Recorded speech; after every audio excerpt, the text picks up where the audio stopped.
Hey everybody, this is PD from the Spinner Rack, and today I'm doing another Hidden Years video. So you guys thankfully supported my video talking about the omnibus, so I thought, well, I also have, there's a gallery episode which I did, which has a lot of the penciled art, so you can see that with some of the color pages. So if you're interested, that's out there. But I thought, since there was a definite buzz around the last one I did, I thought I would do one of my favorite arcs in the thing. So we're not going to go through these pocketbooks, but I love pointing them out. So, it's a nice sort of volume for this because, I don't know, it's just a fun volume to have, right?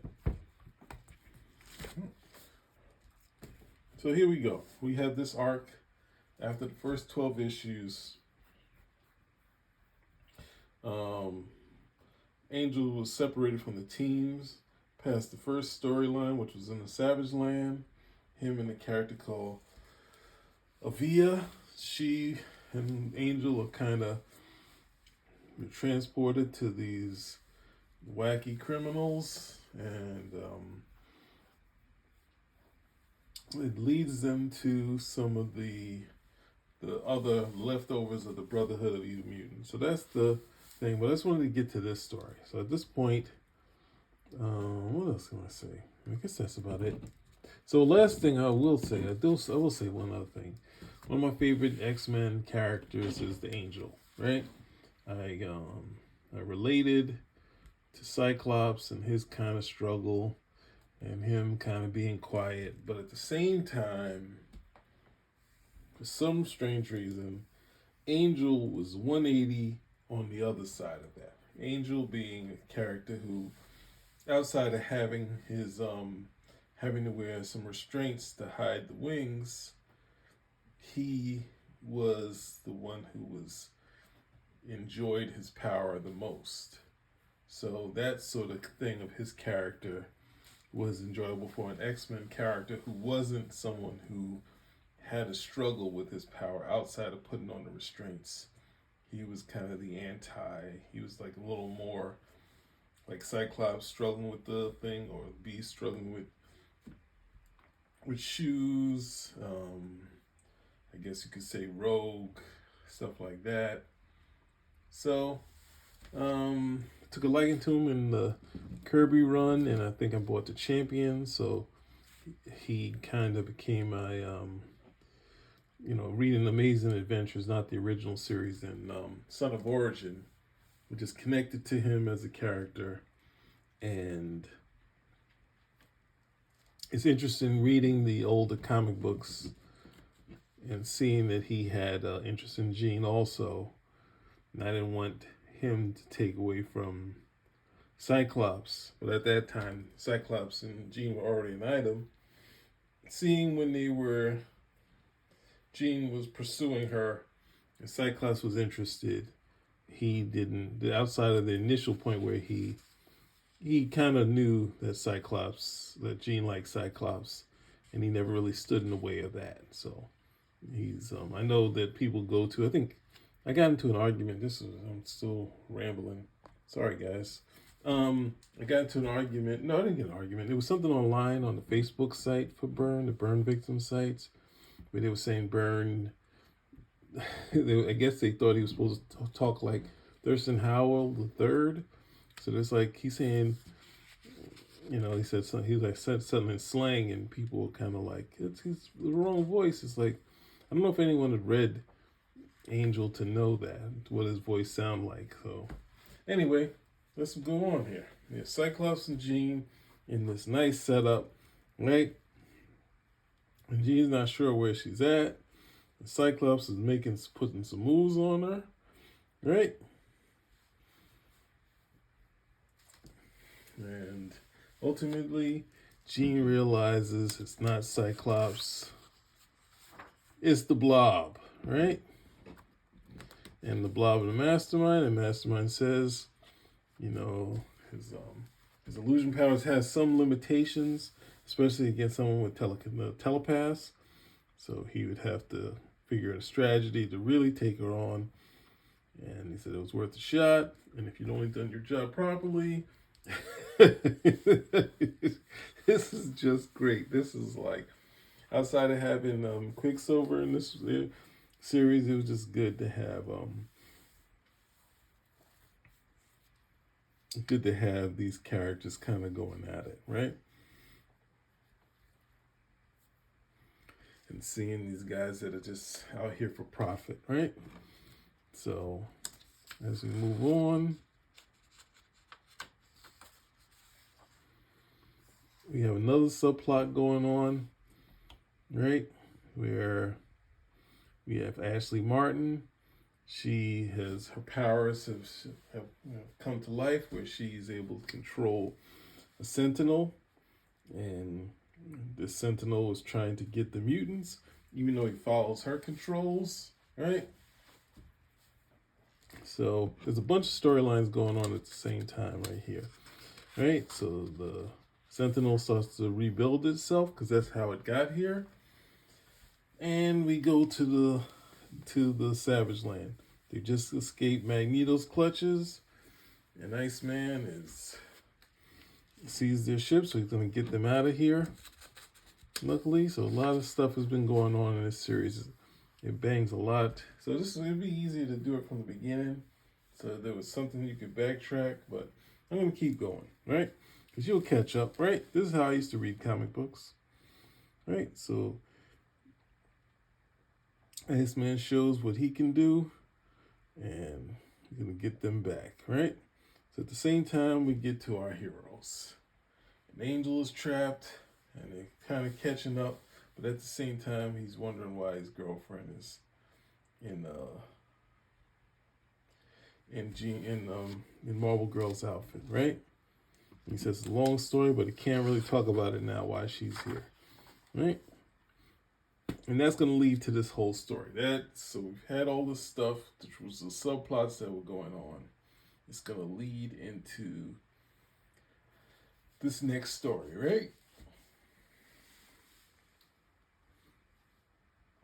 So the X-Men are now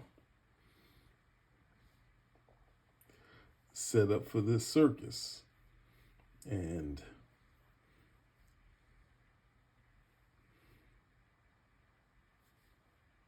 they don't know what's real and what's fantasy because they have Mastermind there. So they're trying to hide. So then next thing you know, he has to get his girlfriend out of there because these clowns have guns.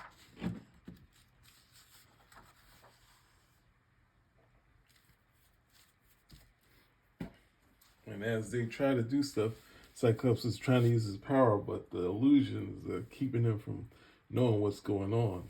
So he has to almost fight against what he sees and seemingly what he feels, right?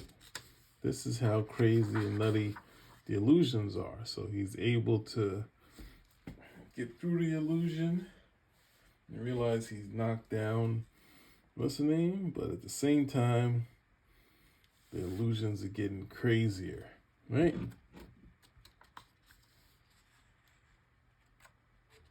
And Angel's like, I'm not going to pay attention. I'm going to close my eyes. And she's not too happy about that, right? And then we go back to the Sentinel, and Beast's trying to get away from it. But Ashley Martin is like, has been let loose to her full power. And Xavier has to stop it, right? Or else she'll, she might overload, or she might destroy something. And her mother is not ready for it. She's like, no, you can't do any operation on her kid, but Beast has to hold her back. And Professor Xavier does what he can. And at the same time, he falls out as Ashley falls also. And this is what the people are seeing. The Mastermind is making everything look different, right? So Angel puts his girlfriend way up top, so she's out of danger, and then they start handling business. And see, some of it is real, some of it's not. So Jean has been hidden away. She uses the power to open the lock. But at the same time, we have this dude who has been duped by the villains, right? So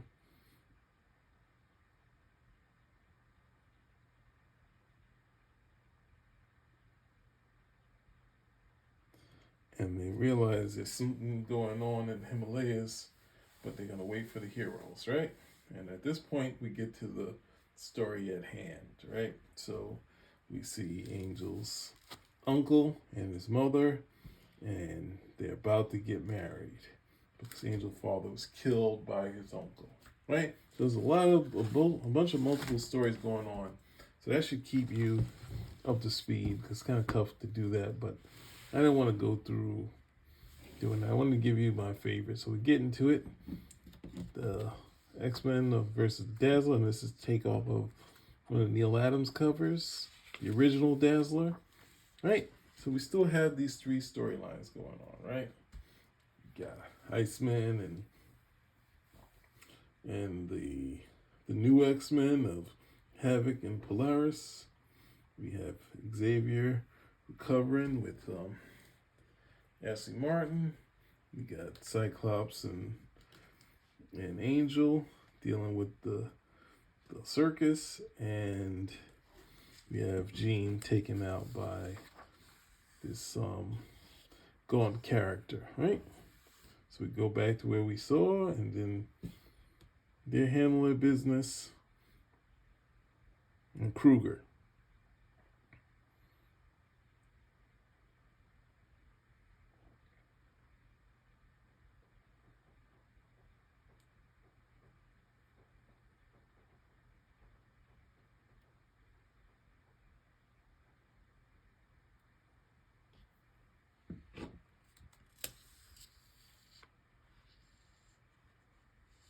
And he's saying that his illusions aren't working against him because it only works when the target isn't aware that they're not real, right? Otherwise, they just fall into the trap, right? But this Krueger guy,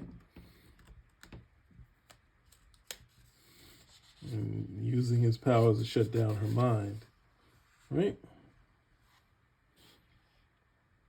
And now he's gonna pay back the villain for, because basically the villains gave him phony money using the illusions, and he thought he was selling off the mutants to the evil mutants, and he wound up with no money, right?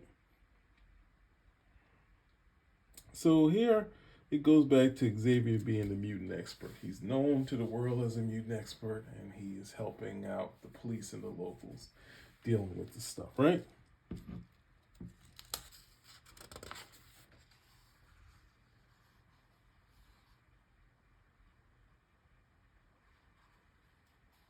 And we go to a brief overview of what happened and how the policeman, remembering that, right? So they seeing some sort of singular mutant somewhere in the Himalayas, right?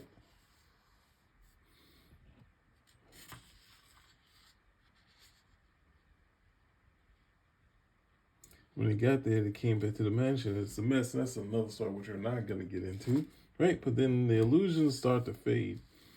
But then Angels, so the person we saw take out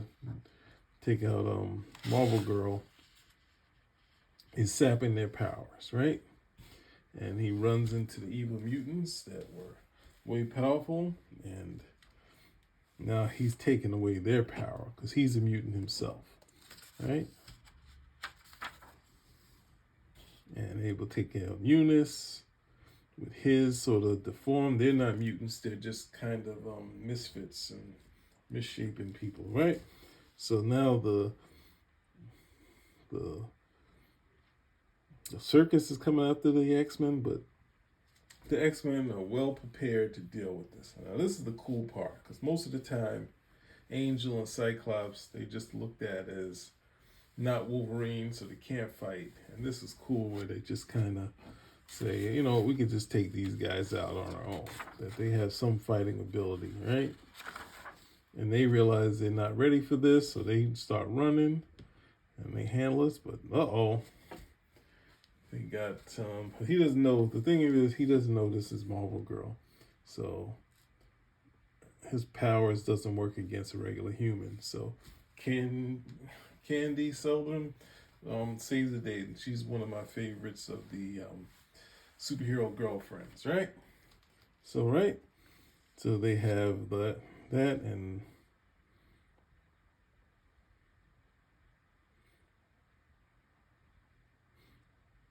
all Krueger's people are seemingly unhappy, right? And he said he's the only one that showed anything for them or cared for them because they were sideshow freaks. Just, I guess. And then Jean has this moment where she talks to them and they're starting to listen. And then at the same time, there's a policeman. We've already seen a positive policeman, but this other policeman is not happy, right? So the X-Men have to get in. He's not happy with mutants at all.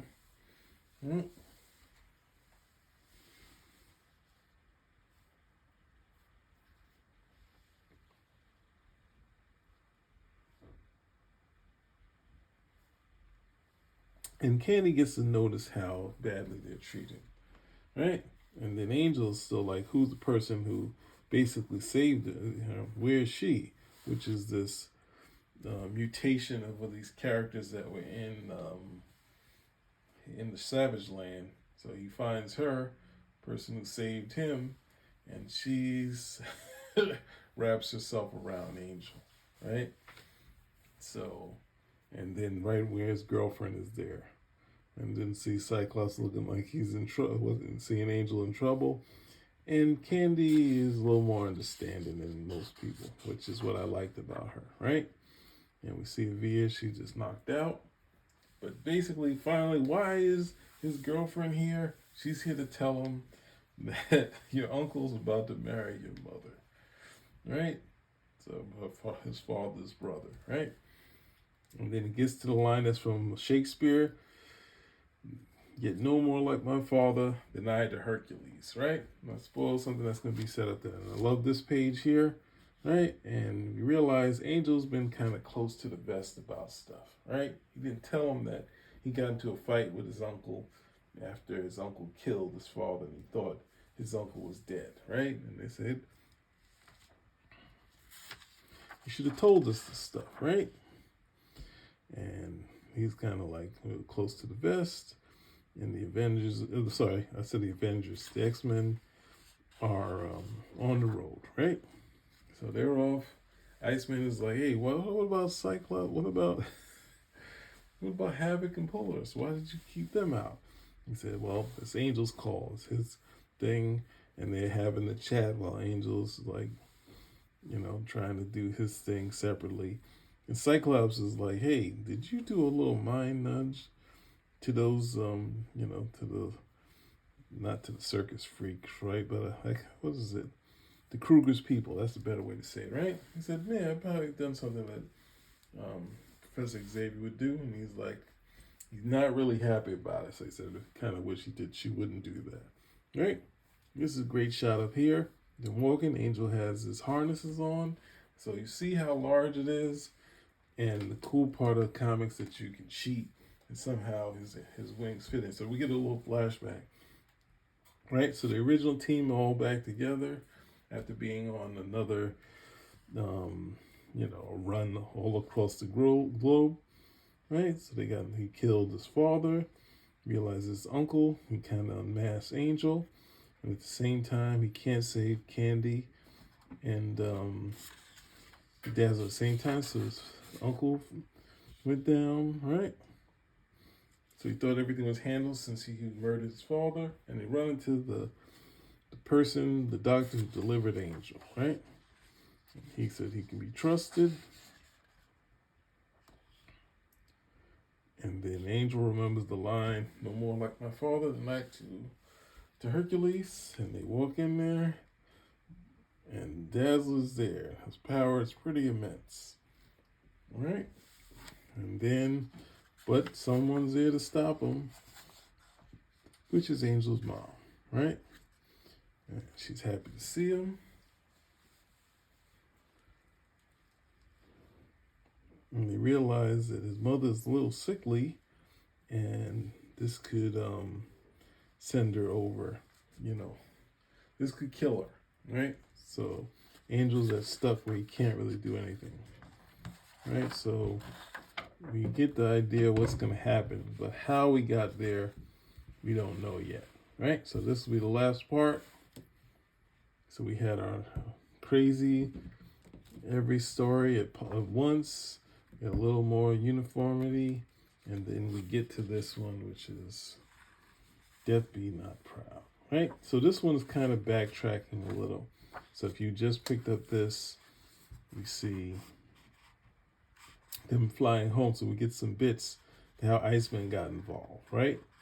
So they get there, and they have a discussion with Iceman on what happened, and then Iceman asks this character, we met her in the Savage Land, and they have like some sort of this doc thing that kind of helps heal, and then she realized Angel's a little, real a little more into this than normal, and he's like, should she be a little jealous? And he's like, no, she helped me escape. And then Beast Land says his thing. He's come back from thing with Professor Xavier and Ashley Martin. It says the serial monogamy.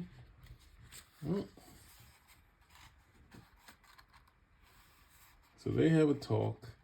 They cut right back to where we are in the last issue, right? So he's kind of playing around with time in this, right? So they talk about Angel's mother, her being sick, and there's not much they can do. They can't really confront the uncle. They just have to let this play out. So there's another subplot. This is dealing with the mutants from the Yellow Claw and Tad Martin, who we met in Amazing Adult Fantasy number 14, before the X-Men. He runs into her and he's talking to her. And they have a talk for the day. And Angel's talking to his doctor, person he can trust. And the mother's trying to get them to kind of, make amends, right? We know that the uncle's a bad guy. And that it's cool, the team is hanging out. And there's not much they can do, right?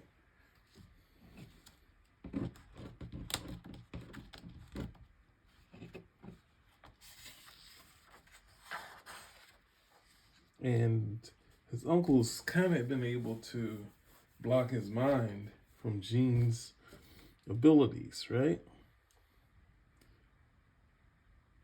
And he says attack on him is an attack on her. So it's not much, but he's giving us some tea. And Uncle's like, you're pushing her too much.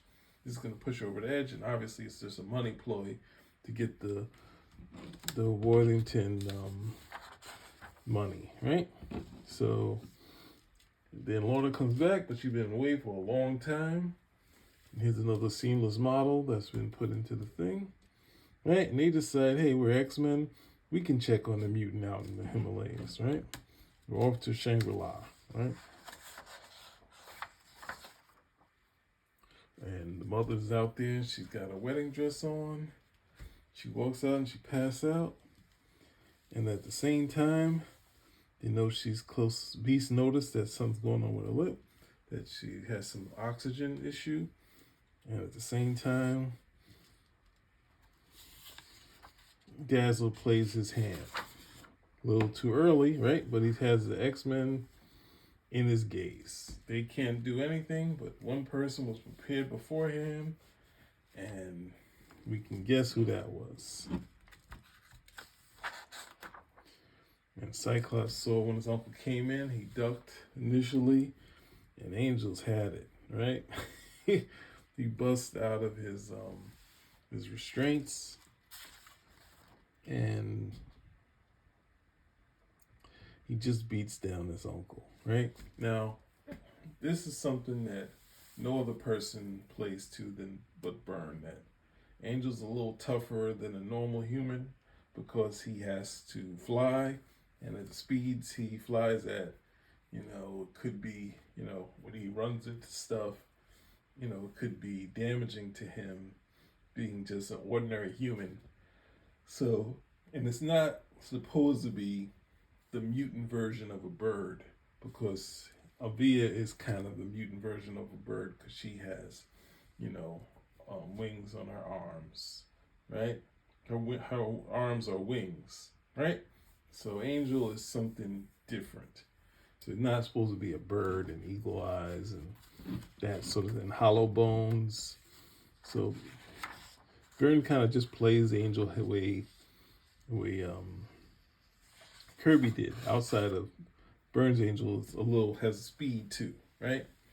So and the team kind of stops from killing him, and now with him being beat down, his mental shields are gone. So she stops him, and at the same time, they realize that his doctor has been giving her extra doses, and he's like, "Why?" And basically, he was a closet mutant hater, unhappy that the Worthingtons had a mutant child, and there's nothing they can do for his mother, right? But the mother had found God towards this end of her life, so she wakes up and she never knew her son was a mutant, but she doesn't think he's a mutant. He says the angels and Warren is an angel, and he says he's doesn't understand, and she says he means heaven. He said nothing you do is but ease their passage. An angel, and it hits me every time I see it. Angel picks up his mother and he said, "I'll take you home." He said, "Warren, I love you so much." And then his team looks on while he carries his mother on until she passes. So this is one of those ones that is up there with some of my favorite stories and my favorite character, and not just some rich, you know, a-hole like most people think he is, right? So we did it. I don't think there's many videos out there about Angel, but there we go, right?